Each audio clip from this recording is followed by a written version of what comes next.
अस्सलाम वालेकुम friends, welcome back to top smarties drama serial Sher. Sher की हालत में जब से डॉक्टर फजर आई है काफ़ी बेहतरी है। अब तो उसे फ्लिट्स भी नहीं पड़ रहे, मगर शेर के ससुराल वालों ने कह दिया कि शेर की हालत अगर ठीक नहीं होगी तो हमें मजबूरन ये रिश्ता तोड़ना पड़ेगा। हम अपनी बेटी को कब तक शेर के आसरे पर बिठाई रखेंगे। तो माँ ने बदर को कह दिया कि शेर के डॉक्टर के कहो कि उनके ससुराल वाले और घर वाले मिलना चाहते हैं। बदर को तो मौका चाहिए शेर को दूसरों के सामने बुरा साबित करने का, और ये साबित करने का कि शेर बिल्कुल पागल है। अब डॉक्टर ने अच्छी तरीके से सारे डॉक्टर्स को इन्फॉर्म कर दिया कि कल शेर नॉर्मल बिहेव करे। और डॉक्टर फजर आप थोड़ा दूर ही रहिएगा, क्योंकि मैं नहीं चाहता कि उनके घर वाले आपको भी देखें, क्योंकि इनके फैमिली क्लैश जो चल रहे हैं। बदर ने तो अपना काम शुरू भी कर दिया। वो जानता था कि कल फैमिली आने वाली है, इसीलिए मेडिसिन की डोज बढ़ा दी। वो मेडिसिन दी जिससे कि शेर एग्रेसिव हो जाता है।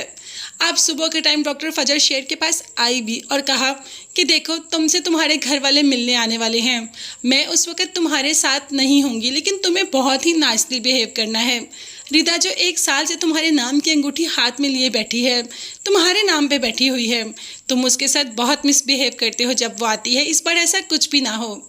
शेर इस बार बिल्कुल नॉर्मल बिहेव कर रहा है।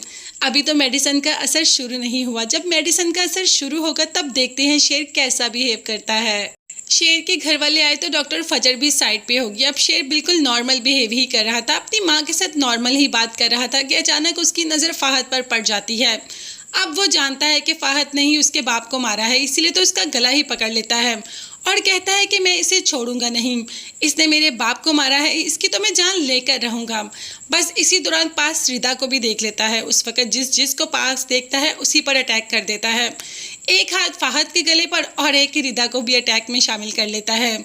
रिदा जो कि रो रो कर पागल हो रही है कि शेर ऐसा क्यों करता है, शेर उससे इतनी मोहब्बत करता था और अब ऐसा क्या हो गया। खैर, घर वालों ने रिदा को तो बचा लिया और फाहद को भी। डॉक्टर्स ने सब कुछ संभाल लिया। घर वाले चले गए। अब घर वालों को यकीन हो गया कि शेर कभी सही नहीं हो सकता।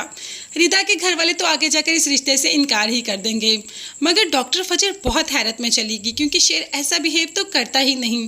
आखिर फैमिली को देखते जब फैमिली ने आना होता है तभी ऐसा बिहेव क्यों करता है। शेर के पास गई और जब बात की तो शेर ने कह दिया कि तुम मुझसे अपनी दुश्मनी निकाल रही हो।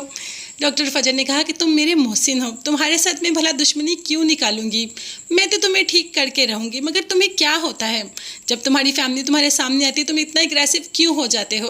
तो तब शेर ने बता दिया कि मेरे दिमाग में कुछ होता है, मुझे कुछ समझ नहीं आती, मुझे धक धक की आवाज़ें आती है। अब डॉक्टर फजर को कुछ ना कुछ तो इस बात का भनक पड़ ही रही है कि शेर के साथ कुछ ना कुछ तो ऐसा गलत हो रहा है। 1 साल में उसकी रिपोर्ट्स में कोई चेंजिंग नहीं आई, वैसी की वैसी रिपोर्ट्स है। आखिर क्या हो रहा है। आहिस्ता आहिस्ता डॉक्टर फजर उस तह तक पहुंच ही जाएगी और शेर को सही करके सबके सामने खड़ा कर देगी, मगर तब तक रिदा शेर की ज़िंदगी से जा चुकी होगी। ये सब देखने और जानने के लिए चैनल को लाजमी सब्सक्राइब कीजिएगा। नेक्स्ट वीडियोस तक के लिए अल्लाह हाफिज़, bye bye and take care.